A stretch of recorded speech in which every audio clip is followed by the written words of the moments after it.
लाहौर से भाई मोहम्मद इकबाल साहब ने सवाल पूछा है। वो लिखते हैं, मुफ्ती साहब बराए मेहरबानी हमारी एक खलिश दूर कीजिए। कुछ लोग भैंस की कुर्बानी जायज़ नहीं समझते और कहते हैं कि हदीस में इसका ज़िक्र नहीं आया, लिहाजा इसकी कुर्बानी दुरुस्त नहीं, जबकि हमारे इलाक़ों में भैंस की कुर्बानी की जाती है। आपसे दरियाफ़्त तलब बात यह है कि क्या वाकई भैंस की कुर्बानी करने से कुर्बानी का फ़र्ज़ साक़ित नहीं होगा? अगर हो सके तो इस ईद उल अज़हा से पहले पहले जवाब इनायत कर दीजिएगा, ऐन नवाजिश होगी। मोहम्मद इकबाल।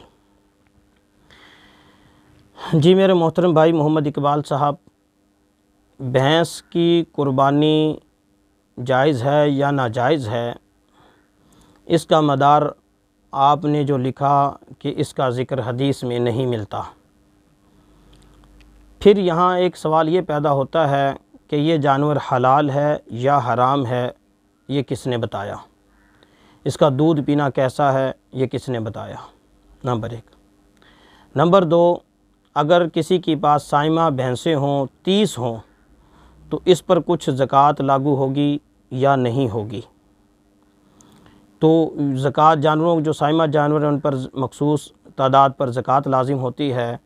तो अगर किसी के पास भैंसें हैं तो ज़कात है या नहीं? अगर है तो किसने कही, कहाँ से पता चला? अगर इस जानवर का गोश्त हलाल है या हराम है? अगर हलाल है तो किसने कहा? दूध हलाल है तो किसने कहा? अब ये तो इल्तिज़ामी सवाल थे, अब मैं आपके जवाब की तरफ मुतवज्जे होता हूँ। देखें, कुर्बानी के सही होने का उसूल ये है कि जिस जानवर की कुर्बानी करनी है उसमें 2 शर्तें पाई जाएं। एक शर्त कि वो हलाल हो, दूसरा वो पालतू हो। अगर हलाल है, पालतू नहीं, तो भी कुर्बानी दुरुस्त नहीं, जैसे हिरन है, नील गाय है, वगैरह वगैरह। और अगर पालतू है, हलाल नहीं, तो भी कुर्बानी दुरुस्त नहीं, जैसे गधा है, इस तरह के कोई और जानवर जो हम पालतू होते हैं लेकिन हलाल नहीं है, उनकी कुर्बानी भी दुरुस्त नहीं। जिस जानवर में दोनों शर्तें पाई जाएंगी कि वो हलाल भी हो, पालतू भी हो, तो बताएं फिर कुर्बानी से क्या शय माने है? किसने मना किया? कहाँ मना हुआ? फिर मैं ये भी एक मज़ीद आपको वजाहत बता दूं कि भैंस जो है ये गाय ही की एक किस्म है, गाय ही के ख़ानदान से है।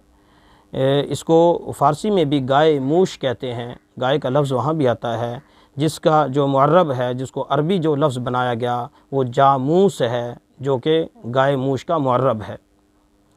तो ये इसकी लुगत से भी पता चलता है कि ये गाय ही के ख़ानदान से जानवर है, गाय ही के ख़ानदान का जानवर है, गाय ही के अहकाम इस पर लागू होते हैं। ज़कात के मामले में भी गाय पर इसको क़यास किया गया, इसके हलाल हराम होने पर भी गाय को क़यास किया गया, इसके दूध की हिल्लत हुर्मत पर भी गाय पर क़यास किया गया। तो अब बताएं, कुर्बानी के मामले में गाय पर क्यों नहीं क़यास किया जा सकता? रही बात ये कि जो कहते हैं इसकी जायज़ नहीं, इसकी क्या दलील है? ये कहाँ से दलील लेकर आएंगे कि इसकी कुर्बानी जायज़ नहीं, क्योंकि कोई दलील है? तो लिहाजा ये ऐसी खामखा की बातें हैं। सही बात यह है कि भैंस की कुर्बानी में कोई कबाहत नहीं, इसकी कुर्बानी में कोई किसी किस्म की कराहत नहीं, कोई कबाहत नहीं, कोई ममानत नहीं। ये सब के सब ऐसे फजूल और लायानी बातें हैं, इल्म से दूरी की बातें हैं और दीन को ना समझने की बातें हैं। अस्सलाम।